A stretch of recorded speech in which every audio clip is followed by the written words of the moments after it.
세계일보는 2014년 11월 달에 보도한 이 3인방과 정윤회 찌라시, 지금 와서 생각하면 찌라시가 아니죠. 대통령도 찌라시라고 우겼지만은 청와대 출입하는 청와대 소속인 박관청 당시 민정수석 공직기강 비서실 산하 행정관이라고 해야 되겠죠. 경찰에서 파견된 행정관 등이 곳곳에 업무 정보들을 갖다가 수집해서 시중여론이라는 이름으로 만드는 보고서입니다.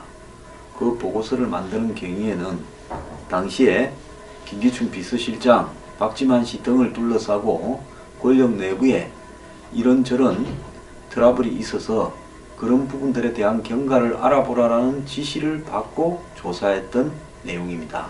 근데 그때 우병우가 민정비서관일 때인데 세계일보가 이걸 보도하고 난 직후부터 정권이 이 일의 실체에 대해서 조사하고 검증하기는커녕 오히려 이 청와대에 출입하는 경찰 출신들이 청와대에서 이런 정보를 수집한 그 대가로 쫓겨나서 밖으로 나가면서 자료를 들고 나가서 그것이 유출되어 가지고 세계일보까지 넘어갔다. 이렇게 해서 유출 경로 파악에 집중을 했고, 당시 언론에서도 이 문제를 규명해야 된다고 나섰던 저 같은 몇 안 되는 사람은 종편 찌라시니, 종편 십상시니 욕을 엄청 먹고, 결국은 이 사태는 경찰 한 명이 자살하고 경찰 한 명은 구속시키고 한 명은 옷을 벗고, 또 조홍천은 뭐 이 일 직후에, 그러니까 세계일보가 보도하기 전에 실제로 이걸 보도한 직후에 옷을 벗었죠. 당시 세계일보는 청와대에서 쫓겨났던 조홍천하고 인터뷰도 했던 걸로 알고 있습니다. 근데 세계일보에 대해서 사장을 교체하라, 세무조사하겠다 압력이 떨어져서 세계일보는 항복을 하고 조항규 사장을 쫓아냈죠. 그 조항규 사장이 이번에 국정감사에 정인으로 가서 대형 폭로들을 했습니다. 자, 조항규 사장은 당시 폭로 내용에 대해서요, 자기들이 총 17건을 입수를 했는데 청와대 문건은 그 중에 9건만 보도를 하고 8건은 보도를 안 했다면서 그 8건에 대한 내용 일부를 오늘 터뜨렸는데, 그 중에 하나가 정윤회가 공직자 임명 관련 뇌물수수 의혹이 있다고 폭로를 했습니다. 그리고 그 당사자는 현직 부총리급 공직자라고 이렇게 발언을 했는데요. 자, 내가 정윤회 비서실장을 잘 아는데 요즘 정윤회를 만나려면 7억 정도는 준비해야 된다 하는 내용이 실려 있는 걸로 알려졌다. 이 비슷한 내용은 이 찌라시 사건 때 전후를 해서 좀 돌아다녔죠. 저도 본 기억이 납니다. 그래서 이 금액이 한 7억 정도로 알고 있다며 자세한 설명을 요구하니까 금액은 정확히 모르겠다면서 이 부총리급 공직자다. 그래서 7억을 확실히 부총리급 공직자의 대가로 정윤회가 받았다는 것이냐니까 그렇게 전해들었다 라고 이야기를 하면서 현직에 있다 이렇게 말을 했습니다. 요약하자면 정윤회를 만나서 청탁을 하나 성사시키려면 한 7억쯤 드는데 현직 부총리급 공직자가 그때 청탁을 하고 이 부총리급으로 아직 있다 이렇게 말을 한 걸로 보입니다. 그것뿐만 아니라 많은 내용이 폭로가 되었는데요. 청와대가 이 양승태 대법원장에 대해서도 사찰을 했다. 그래서 이 당시 청와대는 이 김영한 민정수석의 이 노트북에도 법원이 힘이 세졌다. 그래서 법원을 견제할 수 있는 일상적인 어떤 이 자료들을 파악해야 된다. 이런 내용들이 비슷하게 있었는데요. 자, 결국은 이 당시 정부의 말을 순순히 듣지 않는 대법원장이나 또 주요한 법관들, 즉 최승준 춘천지방법원장의 관용차 사적 이용 문제, 대법원장은 뭐 등산과 관련된 어떤 일상적인 활동에 대한 그 사찰 이런 것들이 있었다. 이렇게 지금 알려지고 있습니다. 자, 그리고 조항규 사장은 또 하나 이야기했는데요. 이 정윤회 최순실이 2014년 1월 정윤회 문건 파동이 터진기는 그 이후에 11월 달에 터졌지만은 1월쯤에 이런 문건에 대해서 조사가 들어가고 그러면서 그것이 위에 보고가 되지 않았겠습니까? 당시 박한천 경정 등이 이런 문건을 갖다가 작성해서 그 정윤회와 3인방 등이 전행을 한다. 이렇게 이 내용이 파악된 다음에 대통령이 두 부부의 이혼을 권유했고 이들이 3월 달에 이혼한 걸로 지금 그렇게 언급을 했습니다. 자, 빚은 실세가 두 사람인데 그러니까 이 기업들이 초반에는 정윤회한테 줄을 서랴 최순실한테 줄을 서랴 좀 혼란스러웠다 이런 이야기를 저도 들었습니다. 그러니까 한 사람이 이제 이혼을 해서 떨어져 나가니까 최순실이 독자적인 슈퍼파워가 된 거 아니냐 이런 질문에 조사장은 그렇다라고 대답을 했습니다. 오늘 또 흥미로운 폭로가 하나 있었습니다. 박헌영 K스포츠 과장이 JTBC가 공개한 태블릿 PC를 고영태 더 블루K 이사가 사용했다고 주장을 했습니다. 최순실이 지시로 또 휴대폰 3개도 개통했다 이렇게 말을 했는데요. 이 태블릿 PC를 더 블루K 사무실에서 봤냐라고 하니까 봤다라고 답을 했습니다. 새누리당 의원이 물어서 좀 의미심장한데요. 그러면서 종편에서 공개된 건지 확실히 모르겠는데 내가 봤던 태블릿 PC는 그것이 종편에 공개된 것이라고 추정하는 이유는 그 태블릿 PC를 고영태가 들고 다녔고 자기한테 충전기를 사오라 시켰기 때문이다. 이렇게 대답을 했습니다. 자, 그래서 박 과장은 일반 충전기가 아니라고 보여주길래 봤더니 구형 모델이었고 충전기를 못 사갔다는 겁니다. 그래서 고영태가 핀잔을 줬고 그래서 기억을 한다라고 말을 했고 더 블루K 사무실을 비울 때 책상 안에 그 태블릿 PC가 있는 것을 봤다라고도 말을 했습니다. 최순실 씨가 태블릿 PC를 사용하거나 들고 다니는 모습은 보지 못했다고 말을 했는데요.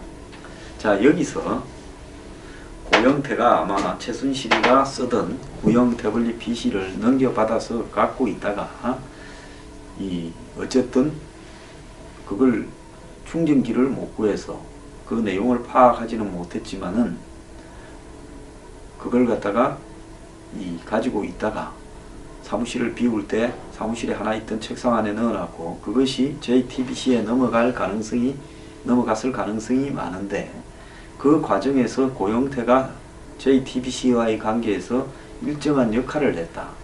즉 처음에는 최순실이 썼더라도 나중에 구형이라서 안 쓰는 것을 고영태가 만졌고 그런 고영태를 거쳐가지고 JTBC로 건너갔을 가능성이 있다. 그래서 여러 손을 타면서 그것이 증거로서 가치가 있을 수 있겠느냐 이런 이야기를 솔직히 새누리당 의원이 하고 싶었고 과장은 그런 답을 했다고 봅니다. 뭐 최순실이 태블릿 PC를 사용하거나 들고 다니는 모습을 못 봤을 만한 이유는 있죠. 그것은 왜 그런가 하면 최순실이 이걸 들고 다닐 때는 이 박헌영 과장이라는 친구가 이 K스포츠의 과장인데 K스포츠는 2015년 한 10월쯤이나 이렇게 생겼을 건데 그때는 이미 정권이 시작되기도 전에 갖고 다니던 이 태블릿 PC가 그 안에 내용이 2014년 8월까지 아닙니까? 그러니까 8월 이후에는 사실상 쓰지 않고 다른 어떤 PC나 다른 태블릿이나 이렇게 통해서 자료들이 왔다 갔다 했을 거라는 거죠. 그러니까 2015년 하반기에 들어온 이 친구가 최순실이 태블릿 PC를 쓰는 것을 봤을 일은 없겠죠.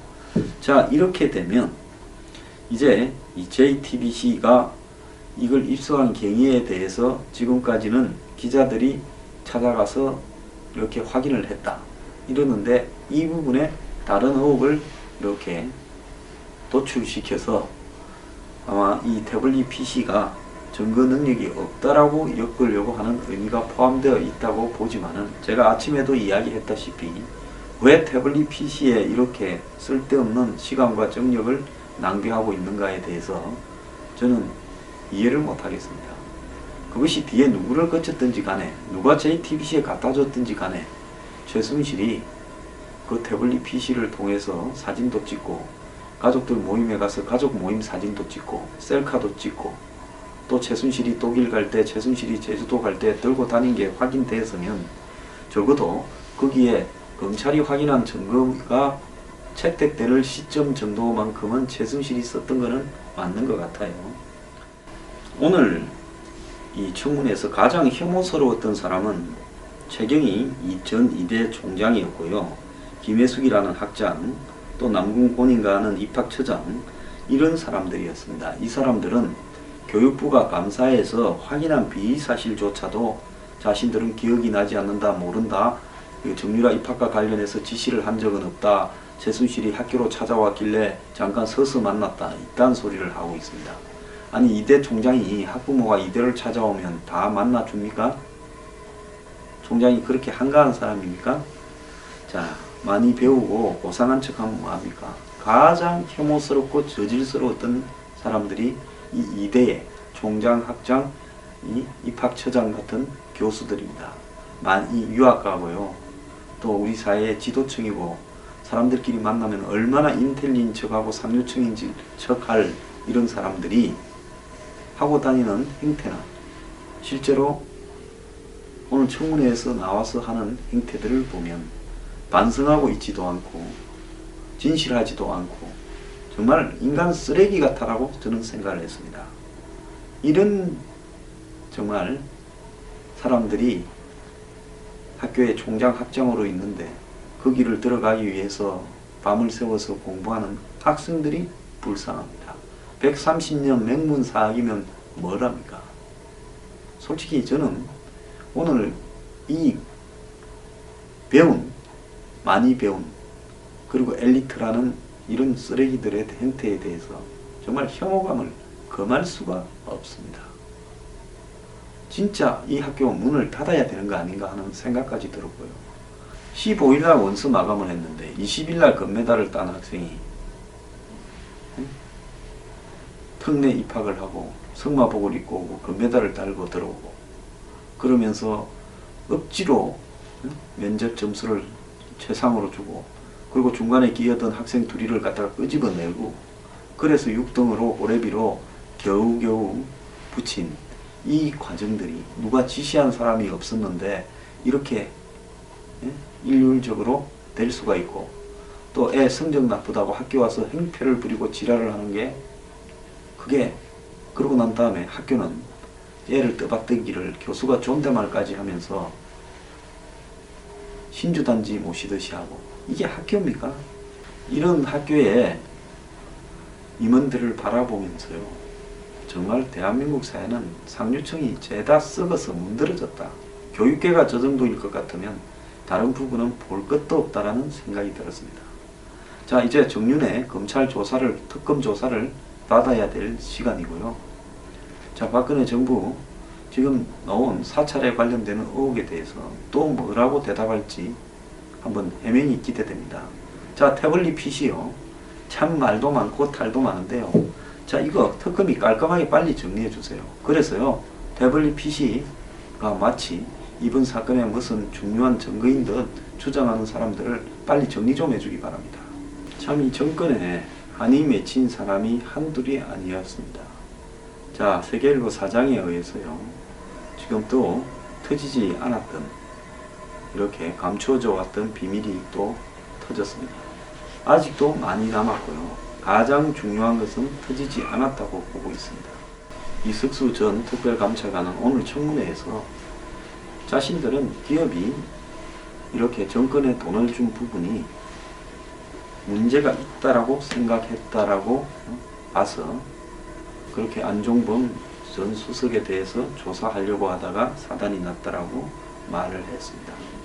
이 정권은요, 비리가 터질 때마다 그 그 비리를 갖다가 누르기 위해서 주변 사람들을 사찰하고 압박하고 조졌습니다. 그래서 지금까지 버텨왔는데요. 이제 그 정권의 끝이 다가오면서 온갖 일들이 터져 나오고 있습니다. 더 놀랄 일을 안 봤으면 좋겠습니다.